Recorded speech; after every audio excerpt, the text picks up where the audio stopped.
Hello दोस्तों, कैसे हो आप लोग बहुत ही अच्छे होंगे, मेरा यह पूरा विश्वास है। आज मैं आपको ऐसी एक बात बताने जा रही हूँ जिसको हम सभी को करना चाहिए। हम सभी को भाई अपने परिवार को सुखी और स्वस्थ रखना है, अपने घर में खुशहाली लानी है, तो हम सबको इन नियमों का पालन अवश्य करना चाहिए। हम सब लोग सनातनी हैं, हिंदू हैं, तो हिंदू धर्म में तो देवी देवताओं की पूजा के बिना कुछ भी करना वर्जित है। सबसे पहले तो हमें सुबह ब्रह्म मुहूर्त में उठना चाहिए। ब्रह्म मुहूर्त में नहीं तो सुबह सूर्योदय से पहले तो हमें स्नान कर ही लेना चाहिए। और स्नान करने के बाद सबसे पहले हमें सूर्य नारायण को जल देना चाहिए। सूर्य नारायण को जल देने के बाद फिर हमें तुलसी जी में जल देना चाहिए। तुलसी जी को जल देने के बाद हमें वरुण देवता को जल देना चाहिए। वरुण देवता को जल देने के बाद सबसे पहले हमें गणेश जी की पूजा करनी चाहिए। गणेश जी की पूजा करने के बाद आपके जो भी इष्ट हैं, जैसे आप शिव जी को मानती हैं या माँ दुर्गा जी को मानती हैं या जो भी विष्णु भगवान को मानती हैं या कृष्ण भगवान को या राधा रानी को, जिस किसी को भी आप मानती हैं, आप फिर उनकी पूजा करें। लेकिन सबसे पहले आपको गणेश जी की पूजा करनी चाहिए, तभी आपको पूजा का पूरा फल मिलता है। गणेश जी की पूजा करने के बाद आपके जो भी इष्ट हैं उनकी पूजा करें। फिर अपनी कुल देवी और कुल देवता की पूजा जरूर करें। अगर आप अपनी कुल देवी और कुल देवता की पूजा नहीं करते हैं तो आप जीवन में कभी सफल हो ही नहीं सकते। ये मैं लिखित में आपको बता दूँगी, लिखित में दे सकती हूँ। इसलिए आप सबसे पहले अपने कुल देवी कुल देवता को जरूर पूजें, जरूर ही पूजें। उनके बिना आपकी पूजा अधूरी मानी जाएगी। इस तरह से आप मान लीजिए जैसे कि हम अपने घर में बहुत बड़ी दावत करें और सारे बाहर के लोगों को खाना खिलाएं और अपने घर वालों को खाना नहीं खिलाएं, तो क्या वो हमारी दावत मानी जाएगी?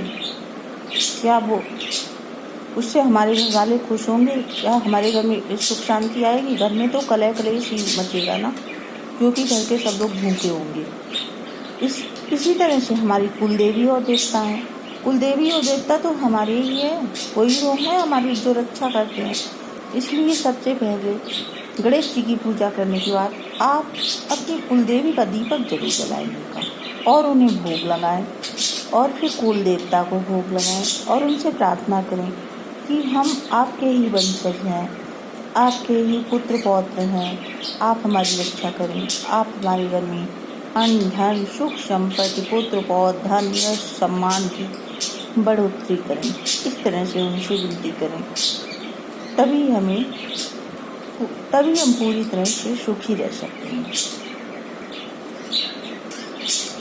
ये सब करने के बाद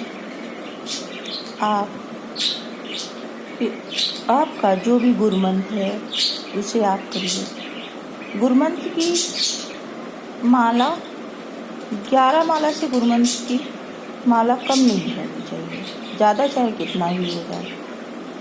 अगर आप किसी बहुत बड़ी परेशानी में फंस जाएं तो आप क्या करें? आप सबसे ज़्यादा अपने गुरुमंत्र की माला बढ़ा दीजिए।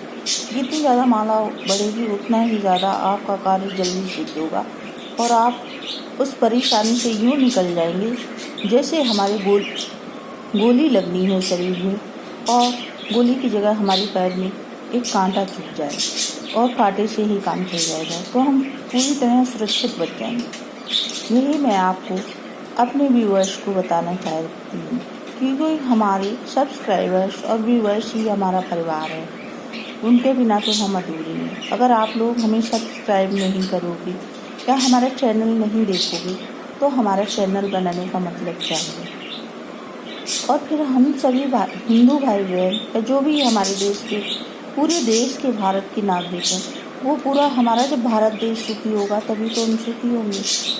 सब खुश होते तभी तो अच्छा लगता है। अगर आपके कोई पड़ोस में परेशान है तो क्या आपको खुशी होगी? आपके घर में कोई परेशान है और आप सुखी हैं तो क्या आप सुखी हो जाएंगे? नहीं, ऐसा नहीं, बिल्कुल नहीं होता। इसलिए आप, और एक बात मैं आपको और बताने जा रही हूँ, आप कभी भी किसी की बुराई ना करें, चाहे वो आपका कितना बड़ा भी दुश्मन हो। आप उसकी भलाई करो और उसको तो भगवान ऐसी सज़ा देगा जो कि वो बर्दाश्त नहीं कर पाएगा, उसकी बर्दाश्त के बाहर होगा। इसलिए आप उस दुश्मन से बदला ना लें और भगवान से कहें, हे भगवान, मेरा बदला आप लीजिए। मैं इस अपने शत्रु से बदला लेने में असमर्थ हूँ, मेरा बदला आप लीजिए। भगवान उसे वो सज़ा देंगे जो सज़ा आप कभी भी उस व्यक्ति को नहीं दे पाएंगे। जय माँ लक्ष्मी, जय गणेश भगवान।